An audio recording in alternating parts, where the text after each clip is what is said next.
$42 million for social and behavior changes in Uganda. 40 million is a lot of newspaper ads in Uganda. $70 million for research of evidence-based solutions for development challenges. $10 million for Mozambique medical male circumcision. What is that? What does that mean? $2.3 million for strengthening independent voices in Cambodia. $14 million for improving public procurement in Serbia. $486 million to the Consortium for Elections and Political Process Strengthening, including $22 million. What a waste of money.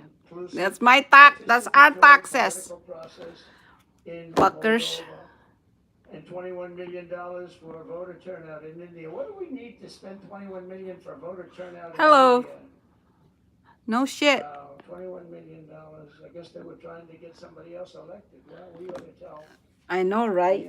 Trying to influence something. Russia spent about $2 in our country. It was a big deal, right? But they took some internet ads for $2,000. This is a total breakthrough. $21 million for India elections. $29 million to strengthen the political landscape in Bangladesh. $20 million for fiscal federalism and $19 million in addition to the $21 million. Texas drivers do not pay an insurance bill until you hear this. After 8 years in the car insurance industry, it's time. For confidence too when you read this list. $14 million for social cohesion in Mali. $2.5 million for inclusive democracies. They're just willing to spend our taxes, my God, to stupid shit. Outcomes in Asia. Asia's doing very well. We don't need to give them money. And in another program, $50 million plus another $50 million for condoms for Hamas. You know that? $100 million for condoms.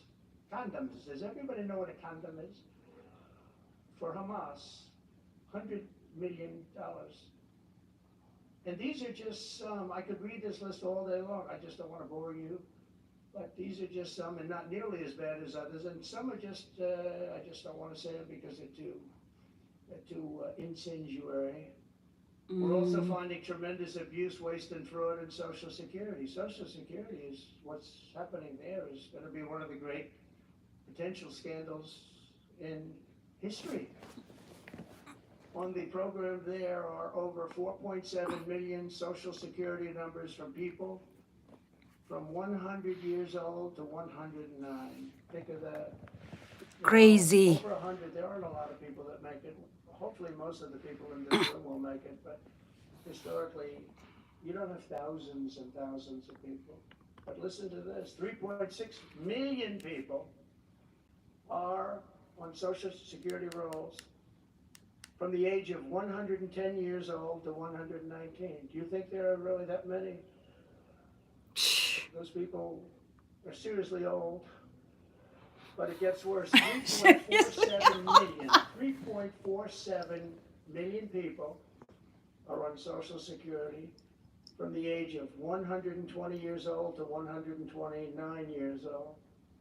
3.9 million people are on the age of Social Security from 130 years old to 139 years old. Now, the all-time record, I heard, is a woman who was 127 years old. That's the record. A woman from a certain country where they have actually people that live pretty long, actually. Yeah, in Japan. And, she was Japan. 127 years old. That's pretty old. But we're topping her by millions of people. 3.5 million people from the age 140 to 149 years old. Oh, man. 1.3 million people are on Social Security from the age 150 to 159. And over 130,000 people are on Social Security over the age of 160 years old, okay?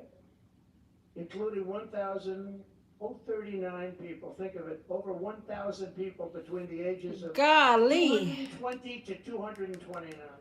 All that taxes. And one person between the age of 240 years old to 249, and the record topper, there is one person on Social Security who's 360 years old, which is approximately 110 years older than our country.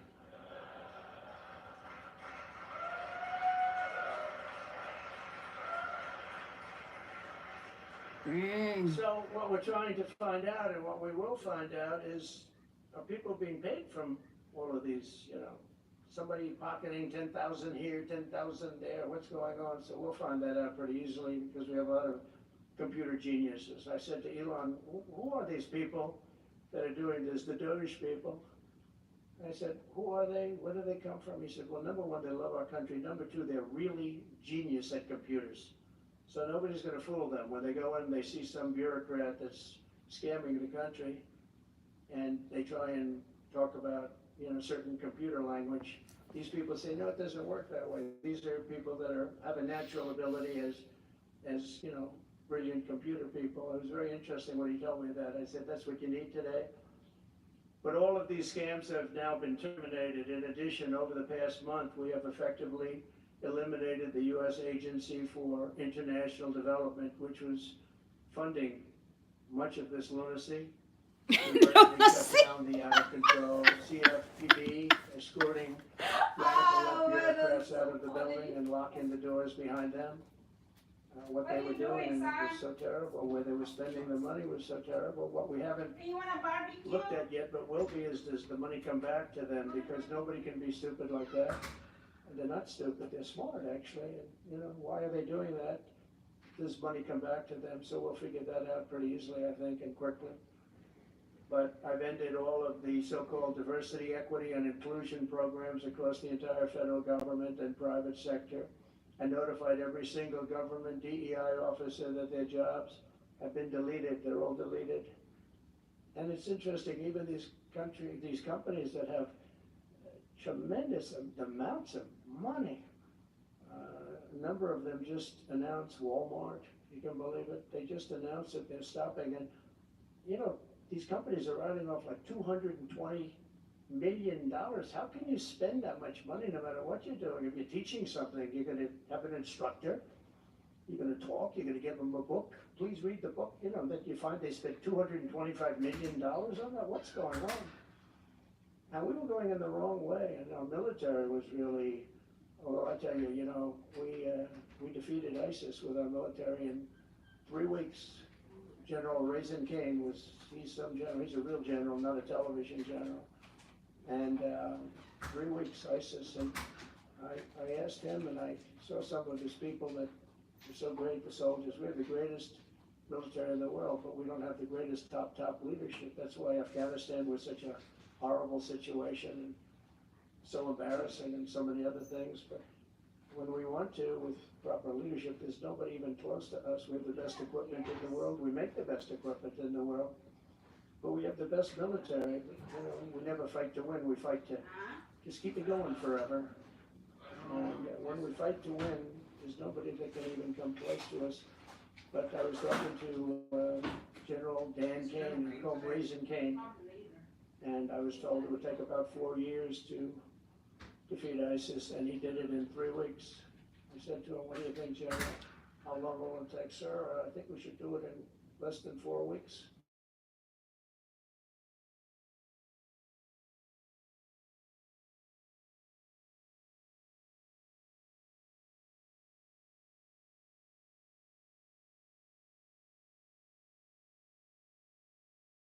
$1 million, and we have to fly in an Air Force One with the lights off. And I went up to the pilot, said hello. And by the way, these guys are like central casting. These are the best looking human beings. Everybody's like perfect. The most handsome people, the best looking people you've ever seen with the flat tops and the whole thing.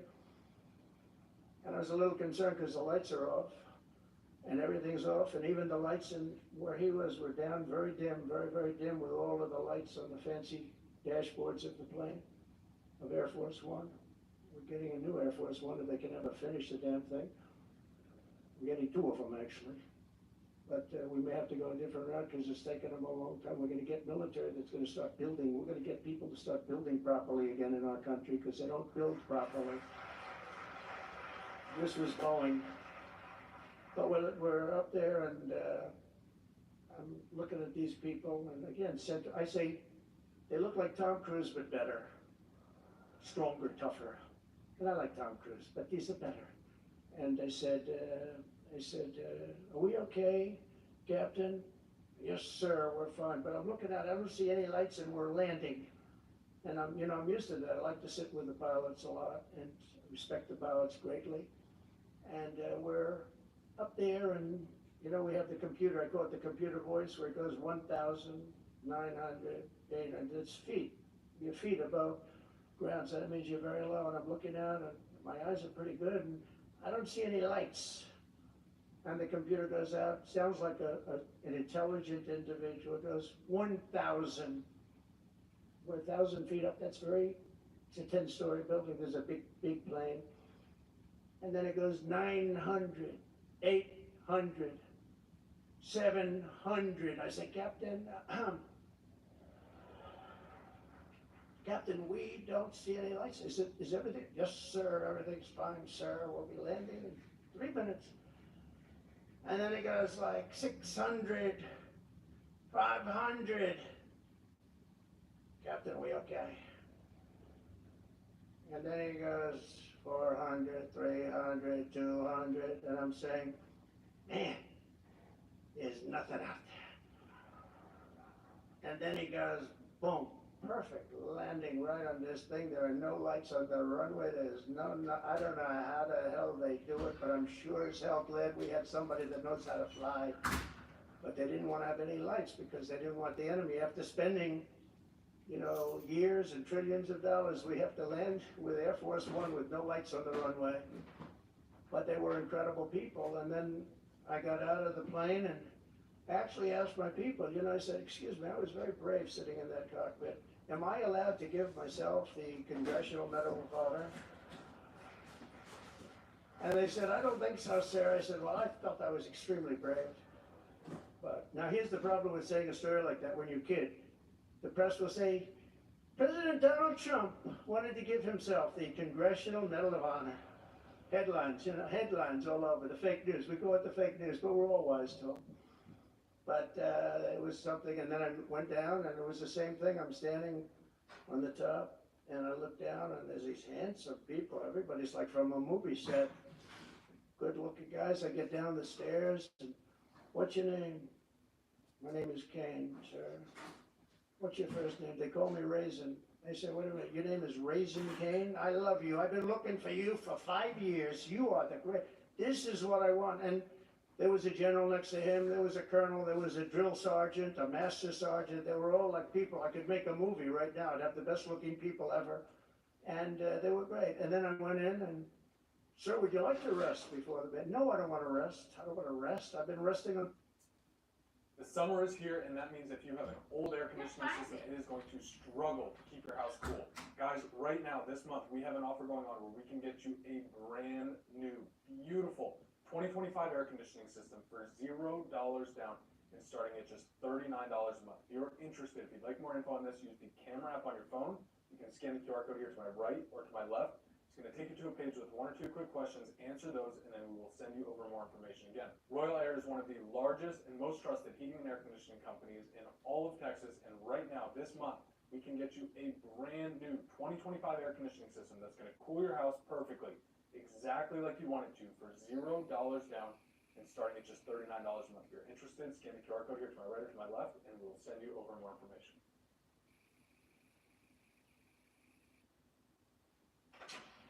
Want to keep your hairline where it is? Through Hims.com, you can explore a range of treatments that work best for you, so you can grow thicker and fuller hair in just 3 to 6 months. Get ahead now to keep the hair you love. Get started today at Hims.com. And I would hit him so hard from so many different directions. I said, well, what do you think? He said, you just let me know. I called him back and I said, go ahead and do it. Are you sure you can do this, Shannon? I said, yes, sir. And he did it actually in 3 weeks. It was over 100% of people that are really hurting the Middle East, hurting the world, and it was done. And I'm telling you, we have the greatest military in the world, but you have to use the right people. But there's nothing like what they were able to do in that case, and in other cases, wherever I gave them something, it was done incredibly well, and you know many of the instances because it's been well reported. But we've also required, and we have a country that's a great country. It's a strong country, but it's a country that's just now gaining its respect back to the levels that it should have never lost. We were being laughed at by the entire world, but we're not being laughed at anymore. But we've also required that all federal employees must once again show up to work. It's a new phenomenon, since COVID. Show up to work in person like the rest of us. So it doesn't work when you don't show up. And I see companies now are all going back to it. They're all going back. It's great. I watch some of the big business leaders saying we absolutely are going back. You can't work at home. They're not working. They're playing tennis, they're playing golf, or they have other jobs. But they're not working, or they're certainly not working hard. You could never build a company or a country with that. So we have a very strong policy, and if they don't show up to work, they get fired. And we're trying to make our government smaller but much stronger. And we have tremendous bureaucracy, but it's happening. A lot of people are leaving, and in some cases leaving with pretty good offers. You're paid 7 or 8 months and go out, find a job. But some of these people had jobs. They were actually working for us, but they also had other jobs. And those people, in theory, they have problems. I don't know if we're going to do anything about that. So we have other things to do, but they were working other jobs instead of working for us. So they were staying home working, but they were working other jobs, getting paid a lot of money perhaps. We offered deferred resignation buyouts to all federal workers, resulting in more than 75,000 bureaucrats voluntarily surrendering their taxpayer-funded jobs. A lot of them are leaving because they don't want to be caught having the second job. Some are leaving because they didn't want to be in government any longer, and some are leaving because they didn't want to show up to work. They wanted to work outside of an office, and that's never going to work for anybody, including companies. Companies ought to get smart. You watch these companies where they do that, they start going bad. Nobody knows what's wrong with this company. Well, try getting the people back into the office where they can be cohesive and together. In less than a single month, the Department of Government Efficiency has already saved over this is just a short period of time, $55 billion. And we're just getting started. That's nothing compared to the numbers that you're talking about, right? We're ending trillions of dollars in waste, and it'll mean much lower inflation, lower interest rates, lower payments on mortgages, credit cards, car loans, and much higher stock markets. I think the stock market's going to be great. In other words, we will rapidly grow our economy by dramatically shrinking the federal government, and we have to do it. I'm also taking fast action to end the radical left's nation-wrecking crusade against oil and natural gas. Over the past 4 years, the Biden administration cut the number of new oil leases and gas leases by 95%. They slowed new pipeline. I mean, look at Dakota Access, they wanted that one knocked out. The Keystone Pipeline, they wanted that one knocked out. They ended the Keystone. We got the Dakota Access done, but it wasn't easy after they tried to stop it. They slowed new oil and gas pipeline construction to virtually a halt. They shut down 38% of active oil and gas rigs in the United States, but they love the wind turbines. They go round and round and round, and if the wind doesn't blow, they got problems.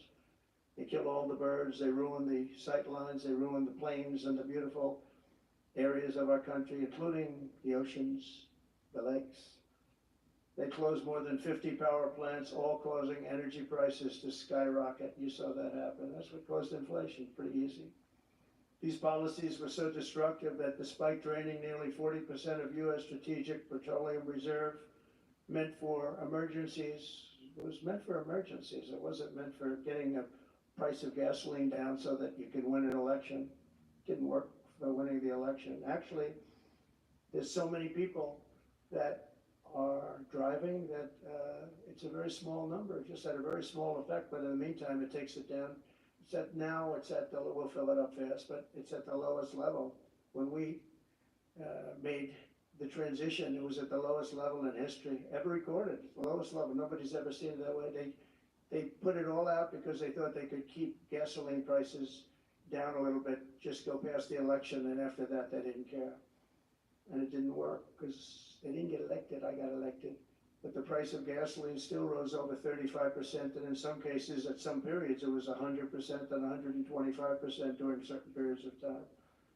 Under the Trump administration, we have implemented a very different plan. You probably heard of it. It's called Drill, Baby, Drill. And we're doing it. The world runs on low-cost energy, and energy-producing nations like us have nothing to apologize for. We have more energy than any other nation in the world, and we're going to use it. And we're going to use it on AI plants. I was telling some of the people that came in that, they're very into, everybody's talking about AI. I hope you're right. I don't know, who knows.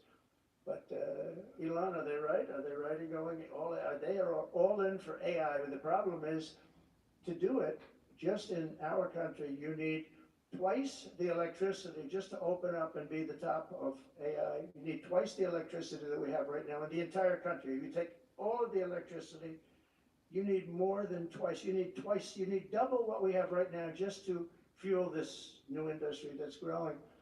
I was amazed when I heard that number. And they all said, how can we do this? Because, in China and various other places, you can probably get it with the shake of a hand. But in our country, you can't. But now you can, because I've been declaring a national emergency in order to get fast approvals. And we're going to have, if you build a plant, you're able to build an electric generating facility right next to your plant. So you'll be making your own. You won't have to count on utilities. You won't have to count on an old grid that could fail, could get hit by something, bad things or good things. But you're not going to have to worry about grids. You're not going to have to. You'll build your plant, and you'll build your essentially you become a utility in a way. You can build your own electricity. If you want to build extra and put it out and get paid for that, you're going to be able to do that. You can put it back into the grid, but you're going to be able to build with your plant a generating facility. And we're going to get you Lee Zeldin, head of the environment and environmental, the environmental group, various groups, and we've got them unified now, but we're going to get you very fast approvals. And they'll be approved so fast your head will spin. And we're going to get that whole industry started, and we're going to be the head of it. We're leading right now. We have the greatest brain power. We're leading right now, and I expect that we're going to be leading by a lot, but we're going to get you the energy very, very quickly. That would be the one thing that everybody was concerned. How do we have that much electricity when Los Angeles has blackouts and brownouts right now? There's a lack of electricity, but we're going to get it at levels never seen before. I ended the ridiculous Green New Scam, halting tens of billions of dollars of wasteful deficit spending, and I withdrew the United States from the unfair one-sided Paris Climate Accord, and I ended Joe Biden's insane electric vehicle mandate because it was just insane. I repealed the last, and by the way, if you want to buy an electric car, it's great. If you want to buy a gasoline-driven car or a hybrid, it's great. Whatever the thing happens to be. I heard hydrogen's hot. The problem is when it's not, you're in deep trouble. Because when that sucker blows up, they don't find the body. So that's one that I said, you know what, let's take a pass on that one. They said it's good, but when it's bad, it's really bad. You find the bodies on trees, on the side of a tree. I said, I think we'll pass on that one, right? We're not going to want that one. But you never know. Maybe someday it'll be good, but it doesn't sound like it's off to a good start. I repealed the last administration's very destructive natural gas export ban. And last week we approved our first new liquefied natural gas export license, and we have literally hundreds of people that want to export. I recently met with the Japanese Prime Minister, Shiba, to discuss large increases in American oil and gas exports. They want it so badly. They said we went to the Biden administration, they wouldn't sell it. They wouldn't sell it.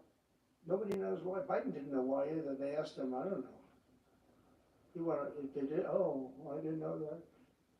But we're going to sell it, and the new project in Alaska is going to feed all of Asia. We're going to take care of all of Asia. We have so much oil and gas, like very few people, like very few countries have, like really actually no country has. I also met with Prime Minister Modi of India, who wants to greatly expand India's purchase of American energy, and my administration has also launched the most aggressive deregulation program of any nation in history. Under my executive order, for every one new regulation added, 10 old regulations have to be eliminated. And you know, in our first term, which was actually an incredible success, we had the greatest economy in history until COVID, and even after that, we did great. The stock market was higher. If you think of it, it was higher after the fact. After we went through that whole thing, it was higher than it was just prior to COVID coming in, which is a pretty amazing thing. But we did a great job on that, but it was a terrible thing for the world. The whole world suffered. It suffered terribly, including China, including other countries. It was a terrible period of time. But despite that, we did well. But we had the greatest economy in the history of our country. And I think this time we're going to do even better. We were artificially hurt by COVID. We had to focus on that instead of focusing on, but just prior to COVID coming in, there's never been anything like what we did, what we achieved. And even after, we did very well, and especially considering what all of us had to do with COVID. Some nations were hit so badly, it was just unbelievable what happened to them. As part of our effort, I've signed executive orders to keep the United States at the forefront of artificial intelligence and to end Joe Biden's war on Bitcoin and crypto. We ended that war totally. That war is over. They were very hostile toward them until the very end, just because there's so many people on Bitcoin and crypto that just before the end, the SEC came out and they were being very nice. I was so nice to people because so many people were being indicted for no reason whatsoever.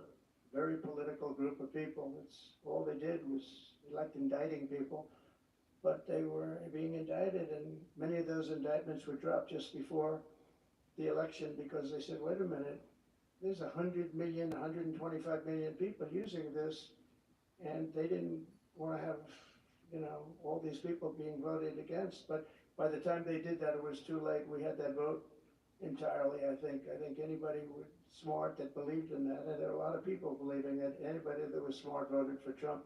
And they pulled the indictments. And I see people that were indicted. I said, I saved your life. I saved your life. Because if they thought that, they actually thought that I was doing it, they said, why is Trump doing it? He's doing it for political reasons. I don't do anything for political reasons. I do what's right. I want to be at the forefront of every industry. So I'll be working with the Republican Congress to pass the largest tax cuts in American history. And that includes, obviously, we have to extend the Trump tax cuts, which were, until now, the largest. We're going to dramatically cut taxes for families and for workers and for companies, including no tax on tips and hopefully no tax on Social Security and no tax on overtime. And that overtime one is a sleeper because I think a lot of people are going to be spurred on to do a lot of extra work. When they hear that, a lot of companies really like it, a lot of people really like it. The new Trump tax cuts will also include 100% expensing for new factory construction in the United States and anything else that you're going to buy with capital. If you buy something that is going to be good for our country, we're going to let you expense it, 1 year expense. And I did that the first time, and everybody was saying, can you go back to that? Now you still get, I guess, 40% or whatever, but pares down. But we're going to bring that right up to the top level. I think that had a lot to do with the success that I had during my first term. I will substantially cut taxes for all domestic producers of oil and gas and just about everything else that they produce. In my first term, I brought the business tax down from around 40% to 21%, which everybody said was an impossible thing to do. I cut it from 40. It actually was state and city was much higher than 40, but I got it down to 21%, and now I'm bringing it down to a goal of 15%, but only if you make your product in America. In other words, you're going to be at 21%, but if you make your product in America, you're going to go from 21 to 15. If you don't, you're going to pay 21%, which is still lower than anything. So guys like Elon are going to come and make his great cars in the United States. So a lot of people have been calling, a lot of car companies are calling. They called me, three of the majors, they called and they said, we're looking all over the place, we wanna be there. I'm gonna be announcing tariffs on cars and semiconductors and chips and pharmaceuticals, drugs and pharmaceuticals and lumber probably and some other things over the next month or sooner. And gonna have a big impact on America. We're bringing our businesses back. If they don't make their product in America, then they very simply, they have to pay a tariff. But if they do make their product in America, they don't have to pay any tariff, which will bring, it's all gonna bring trillions of dollars into our treasury, or it's going to mean that there won't be any taxes because we won't have a fair base. If they don't have it, we don't have it. If they don't pay, if they don't charge us, we don't charge them. It's pretty simple. The Republican Party is once again the party of common sense. We're a party of common sense. We want strong borders. We don't want men playing in women's sports. We don't want to have transgender for everybody. We're the party of common sense. That's how we won the election in such a big manner. We'll no longer allow other countries to ransack and plunder our nation. That's why I've announced that we will soon begin imposing reciprocal tariffs on any country that engages in unfair and unequal trading practices. If they tariff us, as I said, we will tariff them at the exact same rate. So if a certain country, because some of these countries, even countries that I've already mentioned, are extremely aggressive with tariffs. Nobody knows the European Union. They have. What makes Zaxby's giant chicken finger quesadillas so giant? Crispy fingers, sauce, and melted cheese. Cheese. Zaxby's giant chicken finger quesadillas. Who's got the sauce? Shop BerlinPackaging.com for quick and easy online ordering of packaging supplies. Choose from more than 5,000 in-stock items across every market category. We require no order minimums and we don't charge a small order fee.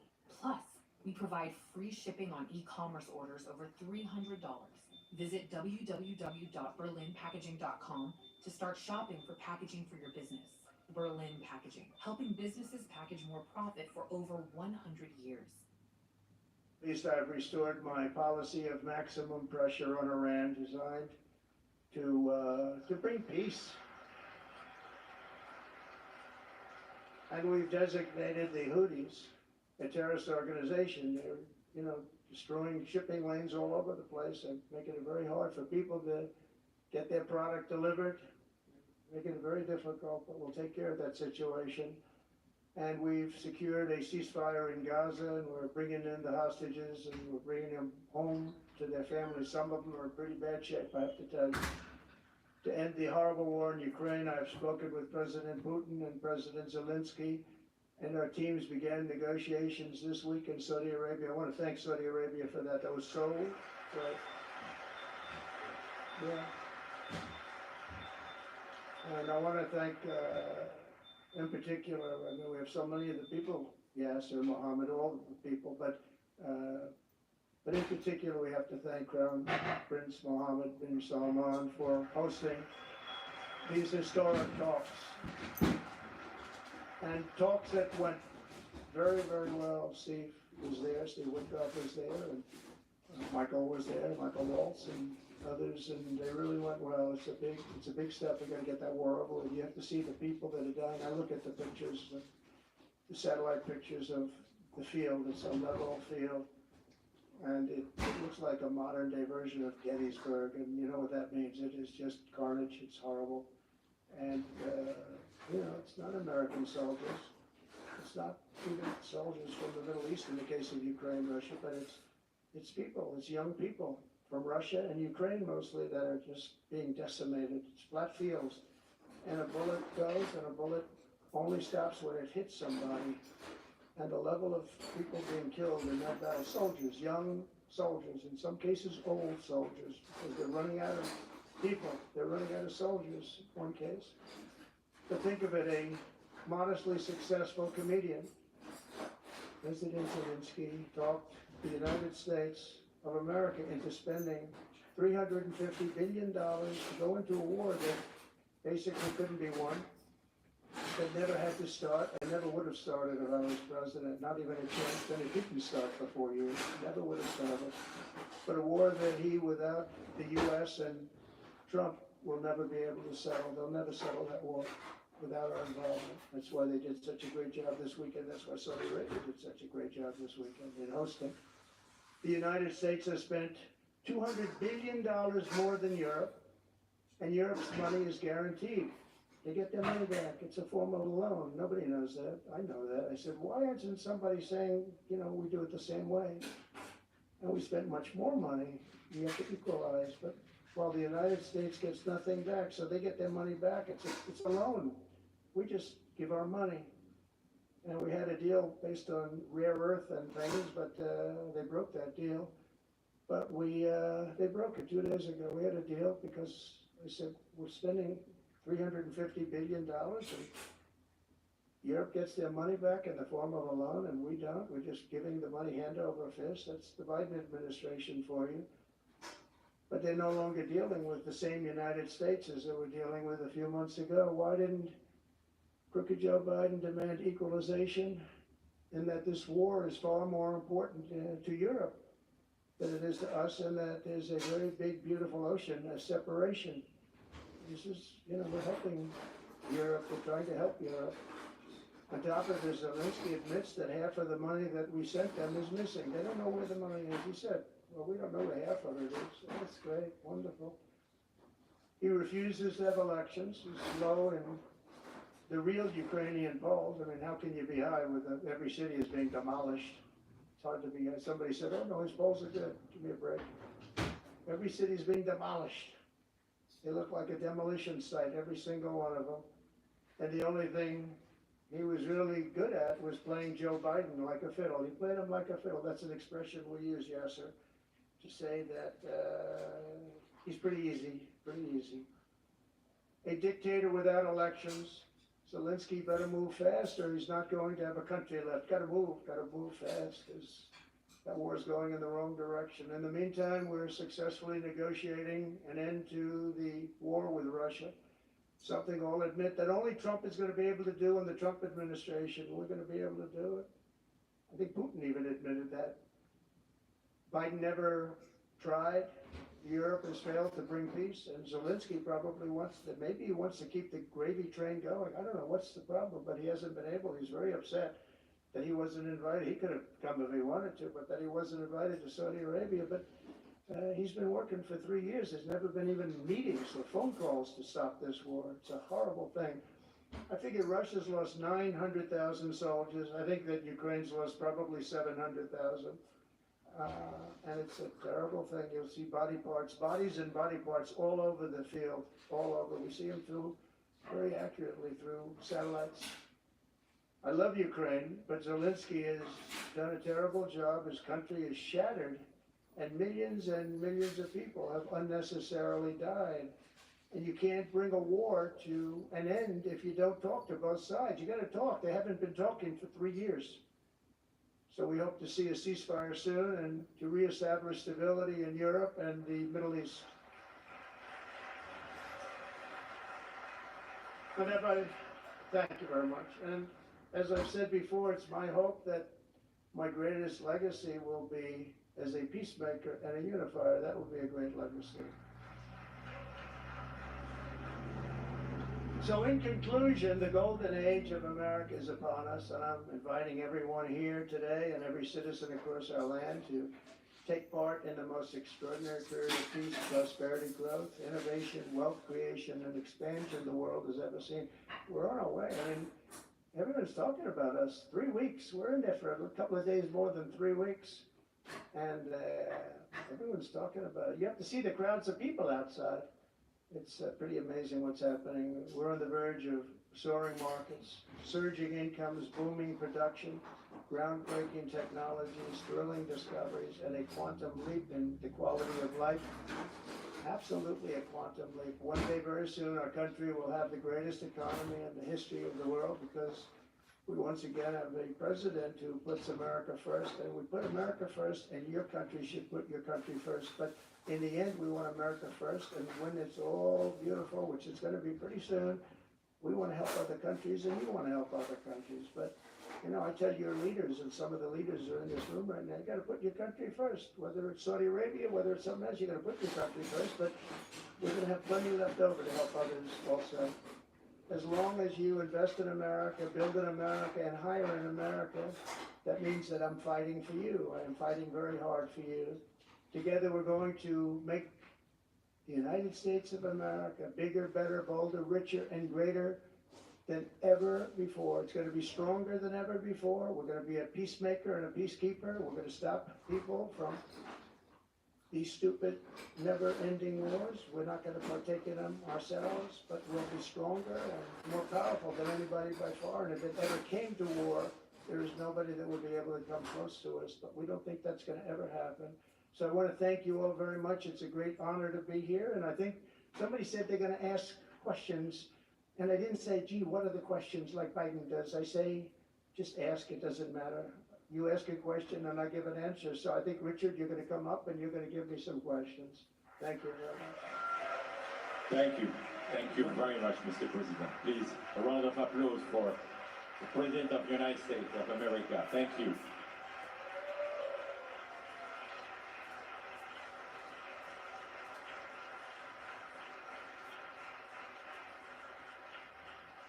Mr. President, thank you for accepting to take a few questions. 20 years ago, I don't know if you will remember, we were under the same roof in Orlando and you were delivering an amazing speech in front of 3,000 sales reps, giving them the best advice to be successful. So what is the best piece of advice that you have ever received? Well, I think it was watching my father. You know, my father was a very hard worker, and he just worked hard. And he was very smart. He had good genetics. His brother was the longest serving professor in the history of MIT, Dr. John Trump. And my father was every bit as smart. But my father had to work. He was older, and he put his brother through school. In fact, he once said, boy, I put him through so much school. He had 3 different degrees. And they asked him to stay on at MIT. But my father was the same ilk. And I noticed that my father was a happy man. And what he did is he worked. He worked all the time. He worked. And he loved it. And really, I think the best piece of advice I got from that is you have to love what you do. And if you love what you do, you're going to have a happy life. If you don't, I mean, I see so many people, they're in businesses that they don't want to be in. They're in businesses that, you know, they're bored in or they're not good at. They don't have a natural ability at it. There is such a thing as natural ability, whether it's sports or acting or anything else. I mean, some people have an ability for something. Try and find that ability, but you have to love what you do. If you love what you do, you're going to be, at least you have a good chance of being successful. Mr. President, it's almost time for an early dinner. So if you are throwing a dinner party and you can invite 3 fascinating guests, living or dead, who would you bring? Well, they're all sitting right in the front row. Yes, sir. Are you ready? Mohammed, are you ready? Steve Witkoff, and we have Mr. the most important person, at least until the World Cup is over, is here. Johnny, stand up. He gave the United States the World Cup. Johnny, thank you very much. I didn't know you were here. That's very good. He's the king of soccer. That's not bad. And you've done a fantastic job. 71% of Americans say that they've never met a trans person. Here I am. I'm a student studying performing arts and fashion design. I'm also trans. When Nadia came out in her transition, I knew that for me to keep her in my life, I needed to be able to change. I'll be happy. I want to have people by my side that will always be there for me. We all have the right to be ourselves, Sophia. Help us share our story.